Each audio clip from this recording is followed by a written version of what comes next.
Welcome to the Pulse Experience, the podcast that takes you on a journey of wellness at the intersection of technology and human experience.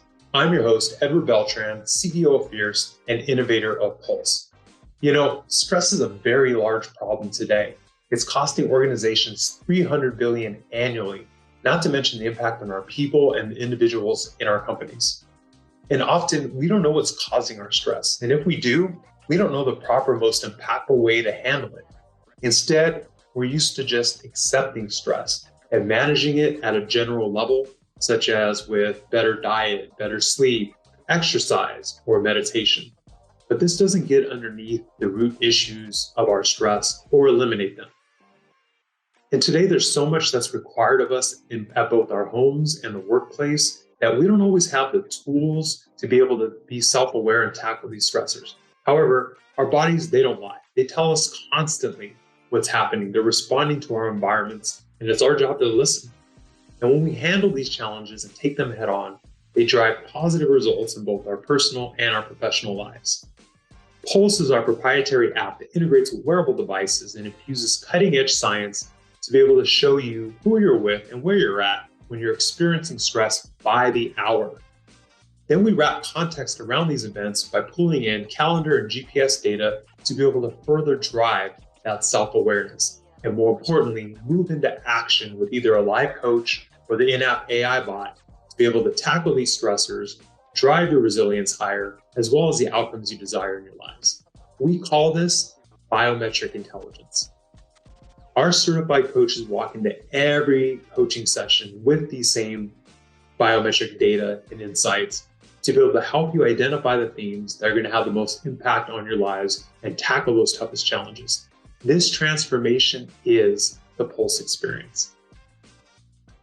Hello, everyone. Today's episode is a continuation of a coachee that Chantell helped make the transition from a job that she was really struggling with and experiencing misplaced stress in her drive to work and her drive home. And Chantell did a remarkable job in really helping her get underneath that, but taking the step to have the conversation with her significant other. And to her delightful surprise, he was 100% supportive about her leaving her new job and embarking on the new journey. And with that, as we're going to dive into, sometimes new journeys have their own stress as well.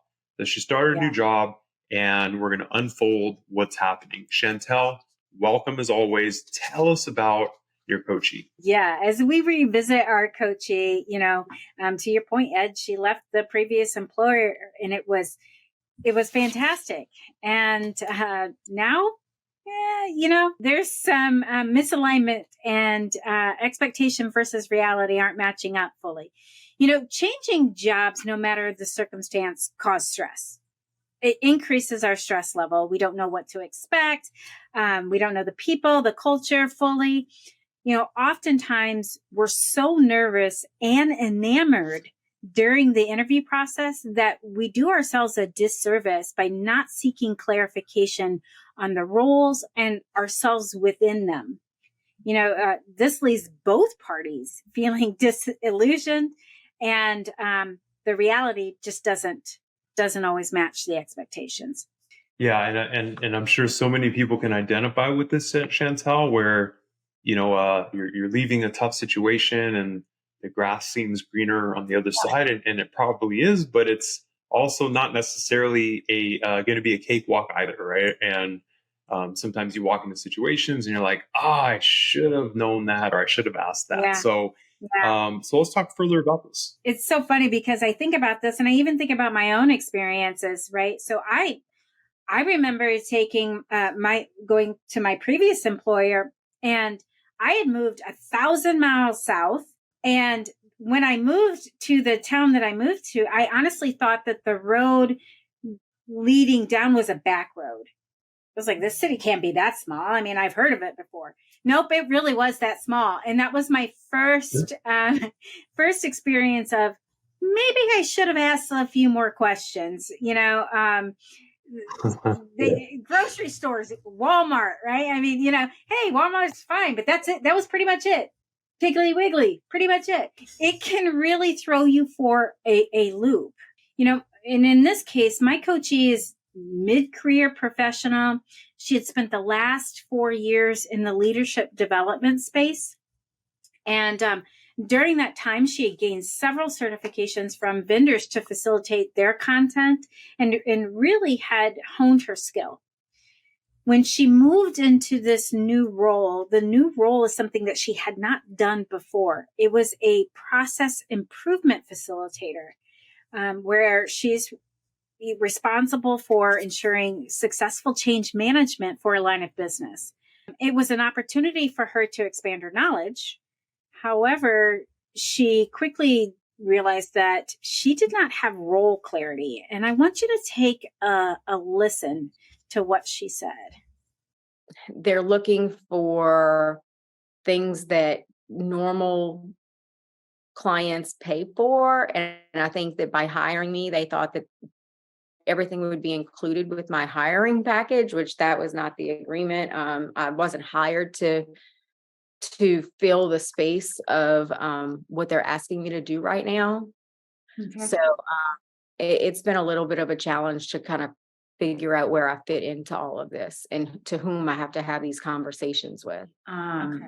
What is your desired outcome? What do you want to walk away with today? I think knowing or feeling empowered to have the necessary conversation to let them know, I was hired for one role, but I'm not necessarily being asked to, I'm being required to, of course, fill the job description of the role that I was hired for. In addition to, they continuously look for my expertise to really help the HR leader fulfill her role as well.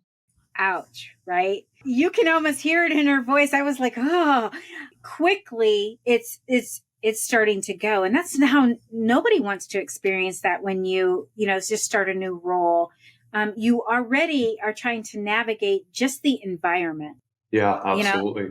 And Chantell, before we dive into Pulse and how her body, her biometrics were responding to what was going on, when you're talking with her, and by the way, job creep and job expectation, I mean, this is normal stuff that happens, right? Yeah. And, you constantly hear folks saying, well, it wasn't in my job description. And there's always this, this balance between, well, are you being flexible with the needs of the business versus, being narrowly defined in what your role, you want your role to be. And so there's always that kind of balance, if you will. But let me ask you this question before we dive into the Pulse. In retrospect, what conversations did she miss, or what would she have done differently on the outset? I'm really curious if there was some insights there. Really asking the question, what are your expectations from me from my prior experience? Is there an opportunity for this role to expand into leadership? What do you already offer with respect to leadership and who facilitates? So there are several differing questions about how they were going to use her expertise that she did not ask. I mean, she was so excited about leaving the other role. They could have sold her rusted nails and she probably would have. And, she did realize this is on her. And that's the other thing too. Like, we have to go in knowing what we expect for ourselves and asking those questions. And if it doesn't align, we have to be okay with walking away, with any new job. If the company represents what they want well, and we represent what we want, and we ask the questions, new jobs are so beautiful and can open us up to worlds of possibilities, but we really have to make sure that we're not hoping for something so bad that we miss those vital questions. Or paint a picture that is the picture that we want versus the reality, right? Yeah, exactly. Chantell, your coachee has been on the Pulse platform for a while, so I'm curious, as she's going through this transition and these hurdles, what's showing up? What's her biometrics looking like? As managing stress is a journey, right? It's not a one and done. After her her last session, she was doing phenomenal. Her 3s and 4s had decreased by a whopping 23%. Now, in the 2 weeks prior to our call, her 4s were up by 29%. So she did a complete flop, right? She had slipped back into letting stress control her instead of her controlling and managing the stress. The difference was that she now knew she had to recalibrate, and that she also was capable of getting back on track, right? And I think that that's the thing with Pulse that people learn quickly is you are capable of managing your stress. You're not a victim to it unless you want to be, and absolutely. Pulse gives you the data. And then between the coaching and the module work that's in there, you have the tools. And so at that point, there is nothing saying that you can't manage your stress better than you did before getting into Pulse. No, absolutely. And she has a awesome coach on speed dial that she could also call for help, right? So with that, Chantell, right? I know you closely monitor your coachees. So obviously you were able to see through your coach's dashboard that problems were brewing. Let's talk about that a little bit more. Those biometric responses, how are they showing up? And specifically, how are they showing up to drive self-awareness around, her saying that there's a problem? So, like I said before, she was doing really well. The stress at home had pretty much dissipated. She had worked through her own, she says that control is in her DNA. She loves to be in control. She had learned to give up some things and delegate, to her family so that they could grow and she could release and do some of the things that she needed to do for herself. She was doing great, great work. And she continues to do the great work at home. What is not working, obviously, is the new role. So, really during our time together, we spoke about how do you take what you've been doing really well at home and applying it to this new work role. She's learned during this session that there's a lot, so I want to hear her express her needs and how she's been working through that. Being a little bit more clear and honest with them. But I think that honestly, so it's my fault that maybe I didn't say those things right away. And I also needed the time to build some trust and build those relationships with my team first in order to create the space to express my needs. So expressing needs are so, just so important, right? The other things that she took away is how do I state what my needs are and how do we state what your needs are? So again, kind of that anatomy of the relationship. We talked about that in a previous role, really finding out what were their needs and did they represent their needs fully, from the onset? Or, they might have recognized that they didn't know what they were missing until they got her, right? And so that's very possible. But then what does the situation require? And I call that an SOS, right? So that's self-awareness, that's other awareness, and that's the situation. And so there was definitely a SOS call that needed to go out, and it came in the way of a conversation. Let's dive deeper into that, because I know our listeners are saying, I'm in that situation now, or I've been in that situation. So what does the conversation look like? How does she express her needs and also get curious in the proper way versus, being upset and I got sold a bad bill of goods, right? Which crosses our mind many times when we're in these situations. So tell us, Chantell, what was the result? Sure. What she figured out is she could weave this in, weave her ask for clarity into conversations with her leadership around budget and engagement. Right. So they're looking for what's coming up in the next 2024 and they had just gotten engagement numbers for their organization. And so as they discussed strategy for the company, she was able to weave in what was her vision of her career trajectory and how they aligned and where there was some misalignment. She would love to see a leadership development department come out of this. It's a natural expertise. It is also, that saying, every business problem is a people problem. And it's the same for, this organization. Tactically speaking, they are on the top of their game. But when it comes to their people, right, they sitting in status quo. They have individuals that have been there 25, 30 years.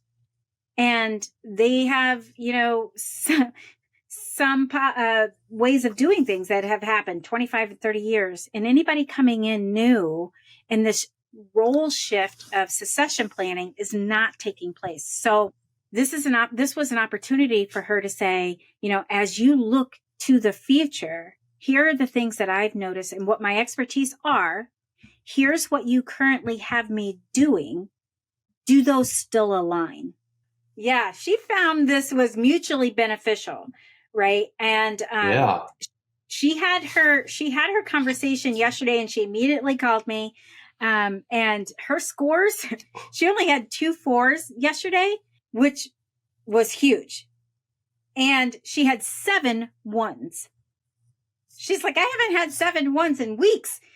I mean, already just the stating, what she needs and in a way that benefits their needs has already decreased her stress level. And I'm sure theirs.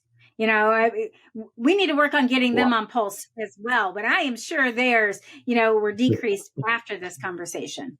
Wow. Yeah. Thank you, Chantell. That's amazing results. But what I find so compelling here is this. Let's put ourselves in that situation where you've come to the realization that there's a misalignment between what you thought you were going to be doing and what they have you doing, right? We call that job creep, right? Job description creep, which is a reality, right? It happens all the time. She didn't fall into victim mode from what you're saying. She fell into where did I miss? Where did I make mistakes? She took personal accountability, obviously, because she has an awesome coach helping her through that. But what I find really compelling here, though, is there could have been 3 very different paths taken. One of them is to just do nothing and say, I got sold a bad bill of goods, even though I should have known, like, I'm unhappy. I'm not going to say anything. In which case, as we know, those 4s, that 29% uptick, it's not going away, right? And so your next coaching session would have been around her making another transition out. Or 2 would have been, and this is what I find interesting, Chantell, because as you started going through this conversation, I started thinking to myself around the approach, right? Because I'm so intrigued. And I was waiting for you to say that she used a confront model or a feedback model to be able to say, let's stop and let's reevaluate kind of where we're at. I made a mistake. There's job, right? But I find it compelling that instead you coached her in the path of how to make it a collaborative process and latching into the company's strategic vision to be able to be part of that process and align. I mean, that's absolutely incredible. From a leadership perspective, there's so much going on. And I'm sure, again, one of our biggest principles that we state is to assume good intent. So assuming good intent, it wasn't like they sold her a bad bill of goods. I love how you framed it, where you said they probably didn't know themselves. They probably rolled the job description forward that they had used before without really thinking in depth because they just needed that expertise. They were excited about hiring her. So assuming good intent, it wasn't something that was done on purpose, right? And yet she doesn't want to be seen as inflexible or, hey, I have a problem. And so I just find it the path that you coached her absolutely fascinating. But please, Chantell, please, I would love to hear your reflections on that. We get so excited. And you're right. It was about a team meeting, right? So hearing the different sides of the ball and coming together with what do we need to accomplish together, she has her perspective, she sits on her color, right? And Liz breathes blue. Her manager, Liz breathes green. The CEO, who actually happened to be in on that conversation, bleeds red.